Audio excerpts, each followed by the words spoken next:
때로는 여러분, 우리 삶에 어떤 결핍이 있고 그 결핍 때문에 괴로운 일이 찾아온다 할 때 그것 때문에 주저앉고 포기하고 이제는 더 이상 옛날에 역동이 없어, 이게 참 그게 사단이 주는 악한 생각일 뿐만 아니라 그건 틀린 생각입니다. 무슨 일로 지금 좀 마음이 힘드세요?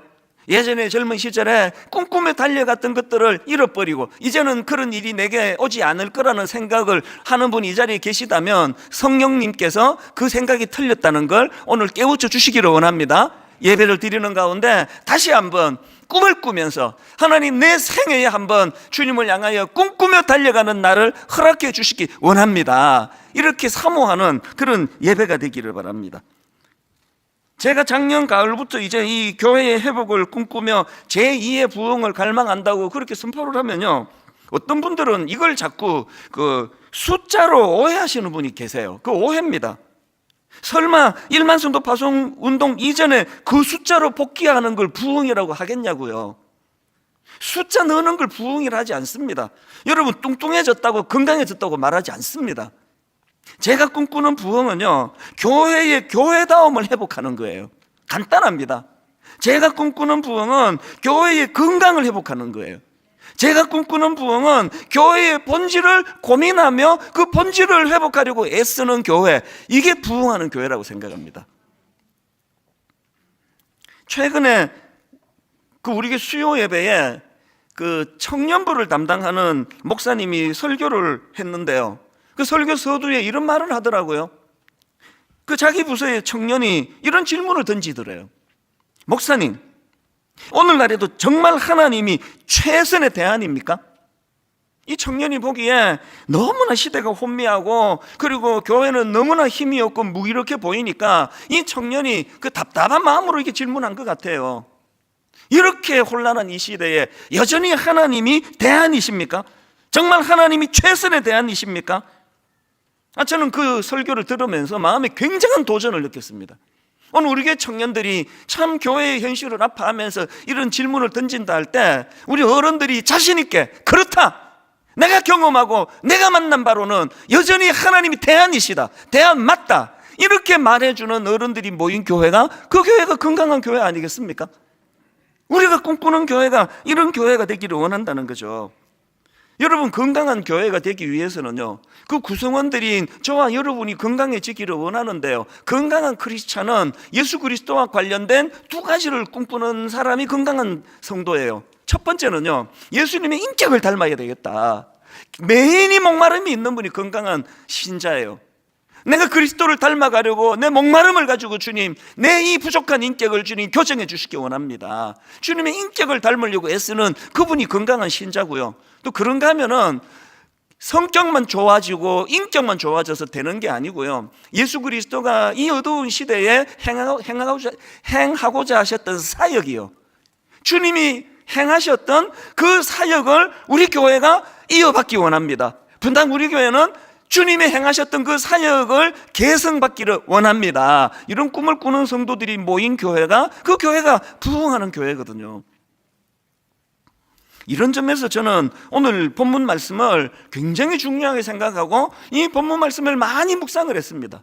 필사를 하고요, 이 말씀을 가지고 묵상하고 하면서 제 마음에 예수님이 이 땅에서 행하신 이 사역 세 가지를 담고 있는 오늘 본문 말씀을 굉장히 마음에 오래 담고 있었는데, 자, 오늘 본문 마태복음 4장 23절이 왜 중요하냐? 이 본문에는요, 예수님이 행하신 사역 세 가지를 요약하고 있기 때문이에요. 세 가지로 요약이 되는데요, 자, 23절입니다. 예수께서 온 갈릴리에 두루 다니사 그들의 회당에서 첫째 가르치시며, 이게 주님이 하신 일의 첫 번째 요약이에요.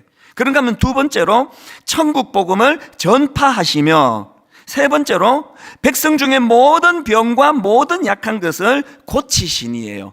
가르치시며 전파하시며 고치시니, 이게 예수님의 세 가지 사역을 요약해 놓은 겁니다. 첫 번째로 나오는 게 가르치시며, 예수님이 유대 회당에서 가르치시는 일을 하셨는데요, 뭘 가르쳤을까요? 구약 성경을 가르쳤죠. 새 시대를 열러 이 땅에 오신 예수 그리스도께서 구약 성경을 가르치시면서 이제 주님이 이루어 가실 새로운 시대에 그 성경이 어떻게 해석되어져야 되는가, 그걸 가르치신 거죠. 그 다음에 주님이 하신 두 번째 일이 천국 복음을 전파하시며, 이거거든요.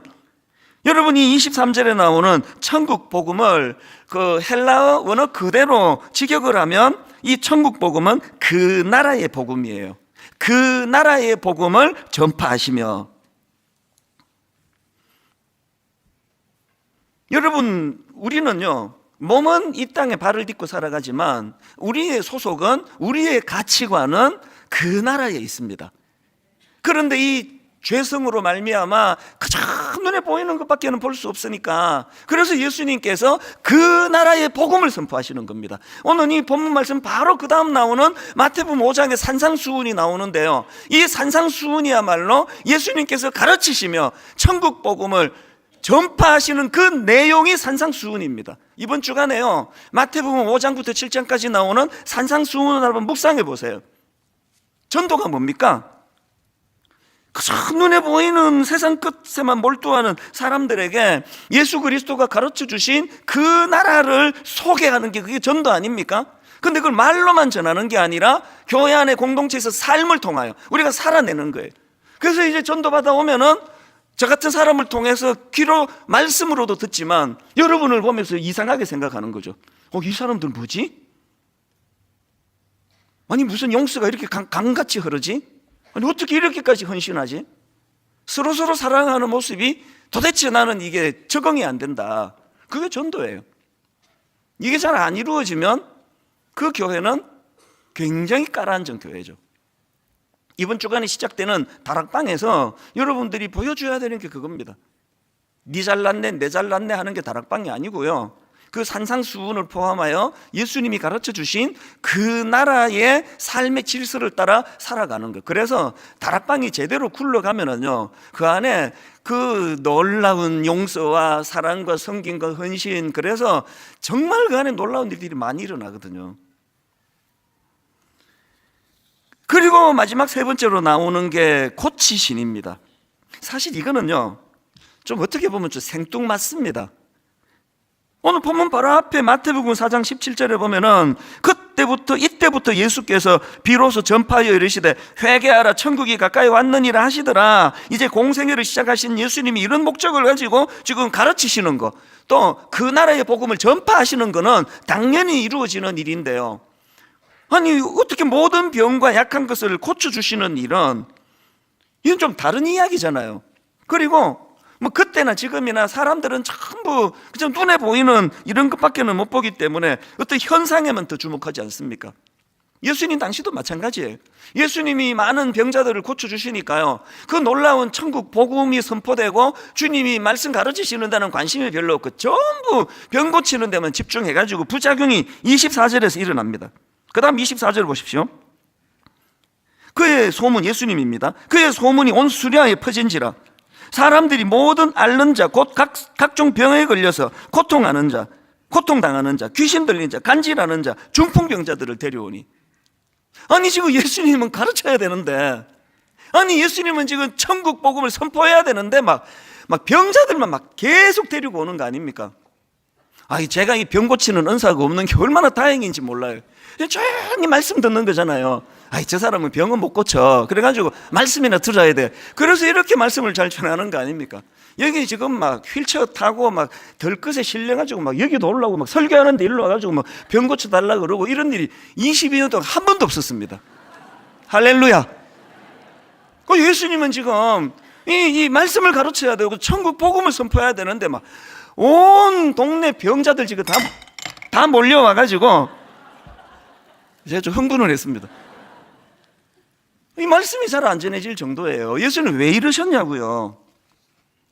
제가 이런 질문을 가지고 이 본문 말씀을 묵상하다가요, 아주 흥미로운 성경 구절 하나를 발견했습니다. 마태복음 9장 35절인데요 오늘 본문 마태복음 4장과 똑같은 내용이 한 번 더 반복이 되더라고요. 예수께서 모든 도시와 마을에 두루 다니사 그들의 회당에서 첫째 가르치시며, 둘째 천국 복음을 전파하시며, 셋째 모든 병과 모든 약한 것을 고치시니라. 이게 지금 오늘 본문 마태복음 4장과 똑같은 내용이 나오는데요. 그런데 9장에서는 왜 그렇게 하셨는지에 대한 부연 설명이 나옵니다. 그게 바로 그 다음 나오는 36절입니다. 왜 그렇게 하셨나? 예수님께서요, 무리를 보시고 불쌍히 여기시니 이는 그들이 목자 없는 양과 같이 고생하며 기진함이라. 예수님이 왜 이 세 가지 사역에 전념하셨다고요? 그들이 불쌍했어요. 왜 불쌍합니까? 이유가 나와 있습니다. 왜 불쌍하냐? 36절을 다시 보십시오. 무리를 보시고 불쌍히 여기시니 이는 그들이 목자 없는 양과 같이 고생하며 기진함이라. 왜 그렇게 기진하고 지치고 힘든다고요? 목자 없는 양 같아요. 이 오늘도 마찬가지 아닙니까? 시대가 이렇게 혼미한 거 지도자 부재예요. 얼마 전에 그 축구 경기가 있었지 않습니까? 그 아시안 게임에서 그 축구 경기를 하고 그리고는 클린스만 감독이 이제 잘렸어요. 쫓겨났습니다. 저는 뭐 그분에 대해 잘 모르고요. 축구를 또 그만큼 분석해서 보지 않기 때문에 뭐 그게 왜 그런지 모르는데 한 가지는 알아요. 4강전이었던가요?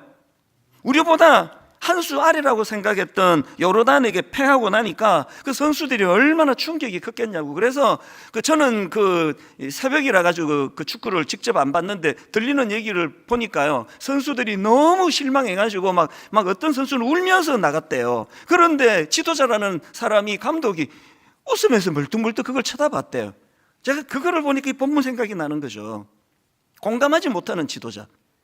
그리고 또 한참 있다가 그 전날에 그 축구 선수들끼리 막 그냥 멱살잡이를 하고 뭐 그런 싸우고 이런 일이 있었다 그러는데요. 여러분, 중요한 시합을 앞두고 있으니까 뭐 손흥민 선수부터 해가지고 막 굉장히 예민해지니까 그런 일이 일어난 거 아니냐고요. 그런데 막 싸우는데 그 감독이라는 사람이 멀뚱멀뚱 보고 있었대요. 저는 그 이야기를 전해드리면서요, 목회자인 제가 혹시 그런 거 아닌가? 마음이 실리지 않는 거죠. 그 상대방 선수들이 울면서 올 때 그 불쌍한 마음이 들지 않는 거죠. 멀뚱멀뚱 쳐다보고 있는 거. 정치가들 위해 기도해야 돼요.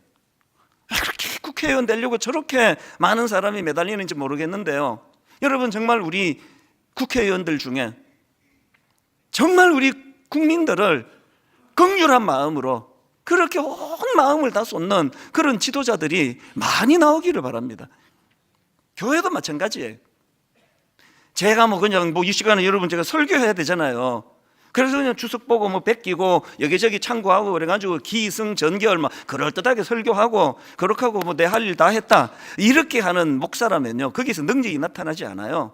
지금 참 불쌍히 여기시는 그 주님, 목자 없는 양 같은 긍휼한 마음을, 그들을 보고 긍휼한 마음을 가지신 예수 그리스도를 전한다면 그 설교자가 어떤 마음으로 설교해야 되겠냐고요. 한 주 내내 고생하는 그 성도님들을 아픈 마음으로, 하나님 오늘 부족한 저를 통해서 많은 성도님들이 우리 주님의 긍휼히 여기시는, 불쌍히 여기시는 그 마음이 전달되기를 원합니다. 이 마음이 간절해야지만 그게 되는 거 아니겠습니까? 구약에 보면요, 이 백성들이 목자 없는 양 같은 상태가 될 것을 경고하는 말씀들이 몇 군데나 나오는데요, 그게 에스겔 34장 5절 6절입니다. 목자가 없으므로 그것들이 흩어지고 흩어져서 모든 들짐승의 밥이 되었도다. 내 양떼가 모든 산과 높은 맷뿌리에마다 유리되었고 내 양떼가 온 지면에 흩어졌으되 찾고 찾는 자가 없었도다. 여기 지금 이스라엘 백성들이 목자 없는 양같이 될 것을 경고하는 그런 내용의 말씀이 나오는데요, 그런데 저는요, 이게 너무나 의미가 있는 게 이 말씀이 이렇게 목자 없는 양처럼 유리방황할 것이라는 그 내용만 나오는 게 아니고, 여기에 지금 에스겔 선지자가 놀라운 예언의 말씀을 선포하는 거거든요. 그게 에스겔 37장 24절입니다. 그렇게 목자 없는 양처럼 흩어지고 들짐승의 밥이 되는 것처럼 고난을 당하는 그들이지만 그들을 향한 복이 뭐냐? 24절을 보십시오. 내 종 다윗이 그들의 왕이 되리니 그들 모두에게 한 목자가 있을 것이라. 이스라엘 백성들이 목자 없는 양처럼 유리방황하겠지만, 그러나 거기에 지금 에스겔 선지자가 복음을 전하는 거예요. 그대로 방치하지 않으신다. 거기에 메시아 예수 그리스도가 참 목자로서 이 땅에 오실 것이다. 여러분, 구약의 백성들은 이 말씀을 소망을 가지고 바라본다면요, 신약의 우리는 그 예수님이 이 땅에서 어떤 마음으로 백성들을 섬겼는가를 다 알고 있습니다. 어떤 마음이라고요? 불쌍히 여기는 마음이에요. 긍휼히 여기는 마음. 그래서 이제 그 주님이 다시 오심에 대하여 마라나타, 참 목마름을 가지고 그분을 소망하는 게 이 건강한 신자의 모습 아니겠습니까? 이런 차원에서 저는요, 이제 이번 주와 다음 주에 걸쳐서 이제 우리가 꿈꾸는 교회, 우리가 회복해야 되는 교회, 당연히 이 교회의 머리 되신 예수 그리스도 참 목자가 되셔서 눈물을 닦아주시는, 긍휼히 여겨주시는 그 주님을 우리가 모시고 살아가는 신앙생활이라면, 이제 이 교회가 회복해야 될 두 가지를요, 한 가지를 오늘 말씀드리고 또 한 가지를 다음 주일날 말씀드리려고 하는데, 첫 번째 회복해야 될 교회의 모습이 뭐냐? 예수님의 긍휼하심을 회복하는 교회예요. 한번 따라 선포해 보시겠습니까? 예수님의 긍휼하심. 예수님의 긍휼하심. 이 예수님의 행적을 담은 사복음서를 보면은요, 그 주님의 사역 밑바닥에 늘 이 긍휼하심이 그 바닥에 흐르고 있다는 것을 알 수가 있습니다. 우리가 잘 아는 오병이어의 기적도요, 그 기적이 어떻게 해서 일어났느냐? 마태복음 14장에 보면은 예수님에 대한 소문을 듣고 막 많은 사람들이 예수님에게로 몰려옵니다.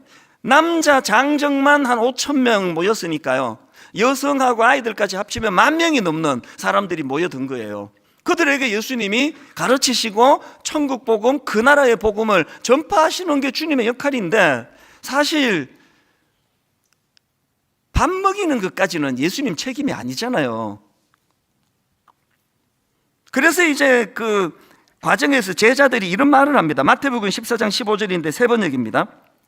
저녁 때가 되니 제자들이 예수께 다가와서 말했다. 여기는 빈들이고 날도 이미 저물었습니다. 그러니 무리를 헤쳐보내어 제각기 먹을 것을 사 먹게 마을로 보내시는 것이 좋겠습니다. 설교 좀 짧게 하라는 얘기죠. 밥 먹을 시간이 되니까 이 많은 사람들이 이제 빨리 집에 가서 이제 밥을 먹어야 되는 거 아니겠습니까? 그랬더니 예수님이 생뚱맞은 말씀을 하십니다. 16절을 보십시오. 예수께서 그들에게 말씀하셨다. 그들이 물러갈 필요 없다. 너희가 그들에게 먹을 것을 주어라. 그래, 너무 당황해가지고 제자들이 한 말이 이겁니다. 우리에게 있는 것이라고는 빵 5개와 물고기 2마리밖에 없습니다. 그래서 예수님이 베푸신 기적을 빵 5개와 물고기 2마리의 기적, 오병이어의 기적이라고 그러는 거거든요. 이거 예수님의, 이게 어른한테 쓰는 표현이 맞는지 모르겠는데, 이게 예수님의 그 오지랖이 넓으신 거 아닙니까? 아니, 가르치시고 전파하시면 되는데 그 많은 사람들 이 밥을 못 먹으면 얘들 배고플 텐데, 배고픈 사람은 말씀 듣다가 먼저 가면 되고, 막 너무나 주님 말씀에 매료가 된 사람은 한 끼 굶는다고 안 죽는다, 나는 오늘 밥 안 먹고 말씀 들었고, 그러면 되는데 예수님께서 왜 그들 먹이시는 것까지 이렇게 신경을 쓰시느냐고요. 마태복음 14장에 보면은요, 그 오병이어의 기적의 동력이 어디서 나오는가 이렇게 설명합니다. 14절을 보십시오. 예수께서 나오사 큰 무리를 보시고 불쌍히 여기사, 그 다음에 그 중에 있는 병자를 고쳐주시니라. 그리고 그 불쌍히 여기사가 주님의 오지랖이 발동이 된 거 아닙니까? 그들에게 밥 한 끼라도 먹여서 보내고 싶은. 그래서 저는 이 말씀을 묵상을 하면서요, 이게 목회적으로 그 섬세하지 못한 것도 이게 목사들은 죄가 될 수 있겠구나. 이 둔한 것도 이게 하나님 앞에서는 이게 부끄러움이 될 수 있겠구나. 주님이 왜 이렇게 섬세하셨어요? 왜 이렇게 섬세하셨냐 하니까 그들을 불쌍히 여기시니까요. 그들이 너무 안쓰러우시니까요. 그래서 여러분, 건강한 교회가 되기 위해서는요, 우리 교회가 다시 한번 부흥을 꿈꾸고 싶으시다면 이 주님의 이 성품과 관련해서 두 가지를 기억하셔야 됩니다. 교회는요, 바로 이 예수님의 긍휼을 경험하는 곳이에요. 매 예배 때마다 참 누구에게 이야기를 해도 클린스만 감독 같은 지도자밖에 없는 참 이런 가슴 아픈 세상에서 누가 내에게 귀를 기울여 줍니까? 누가 나한테 관심을 가집니까? 그런데 주님은 우리를 불쌍히 보시는 거예요. 20대 초반에 제가 저를 불쌍하게 보시는 그 은혜를 경험했기 때문에 내 인생의 궤도가 바뀌고 진로가 바뀌고 이 자리에 서게 된 거거든요. 매 예배 때마다 교회에서의 모임마다 우리 예수님의 긍휼히 여겨주심을 맛보기 위하여 몸부림치는 여러분 되시기를 바랍니다. 그런가 하면 또 하나, 내가 그 긍휼을 받았다면 나도 누군가에게 그 긍휼을 베푸는 거예요. 사랑의 선순환. 건강한 교회는요, 주님의 불쌍 여기심이 많이 경험이 되어지고, 그리고 그 경험으로 서로 사랑하는 교회예요. 이제 다락방이 이제 이번 주에 시작이 되는데, 여러분 다락방 다녀와가지고 농담으로라도 이런 얘기 하시면 안 됩니다. 이거 다락방 갔더니 실망했다. 뭐 순장을 보니까 뭐 별거 아니더라. 뭐 별건 줄 알았습니까? 다 우리 같은 사람이죠. 교회에서 하면 안 되는 말이에요. 나 그게 실망했어. 몰랐습니까? 교회가 그런 사람들이 모이는 곳이라는 걸. 어떤 분은요, 받아주는 데도 없고 실패하고 낙오하고, 그래서 자기는 늘 소외를 당하는 그런 사람인데, 교회마저 그런 사람을 오지 마라 그러면 되느냐고요. 교회는 그런 사람이 오는 데예요. 교회는 그런 사람들이 와서 활기치는 데예요. 다락방 가가지고 보니까 그 조금 모자라는 사람이 뭐 그렇게 설치고 다니는 거 보면은 내가 실망해서 그러지 말고, 교회가 이런 데구나, 저런 사람도 기죽지 않고 막 활기를 치도록 배려해 주는 것이구나. 그리고 여러분 다락방 가서 쓱 보니까 전부 시시해 보이면 똑똑한 여러분이 같잖아요. 똑똑한 여러분이 어떻게 해보시라고요. 교회는요, 불쌍히 여기는 데예요. 담임 목사는 부교역자가 불쌍하고, 부교역자는 담임 목사가 불쌍하고, 우리 부목사님들 꽤 제가 불쌍하다는 사람이 있어요. 목사님을 보면은 진짜 불쌍하대요. 할 일이 너무 많은데 제가 감당도 못하겠고, 그래서 늘 그것 갖고 버벅버벅거리니까 젊은 목사님들이 불쌍하게 보이나 봐요. 저는 또 우리 부목사가 불쌍해요. 그때 그 수련회 가서 은혜 받을 때 한번 꿀꺽 삼켰으면 목사 안 돼도 되는데, 괜히 그때 내가 여기 있나다 나를 보내서서 그래가지고 목사가 돼가지고 저 죽을 고생을 하는 거 보니까 내가 니나 내나 참 못 참는 게 문제다. 여러분, 이 젊은 목사님이 실수하면 뭐가 목사가 어쩌고, 여러분 아들이라 생각하세요. 그 잘하려고 하는데 참 안쓰럽다 우리 목사님. 그 젊은이 점점 좋아지겠지. 우리 기도합시다. 이 교회 아닙니까? 제가 아까 그 신혼부부 우리 결혼학교 광고를 드렸는데요, 저는 전문가는 아니지만 알아요. 가정회복은요, 혼수품에 이것만 장만하면 돼요. 비싼 혼수품 명품백 필요 없고요. 여러분, 그 혼수품에요, 긍휼히 여기심, 이걸 혼수품으로 갖고 가면 끝이에요. 남편이 불쌍해 보이면 끝나는 거예요. 그 아내가 불쌍한데 그것 다 내고 뭐 그렇게 막 화가 내고 그러겠냐고요. 우리 연로하신 부모님, 자녀들이 긍휼히 여겨야 돼. 나는 우리 애들 보고 맨날 니들 아빠를 좀 불쌍하게 봐라. 안 불쌍하니?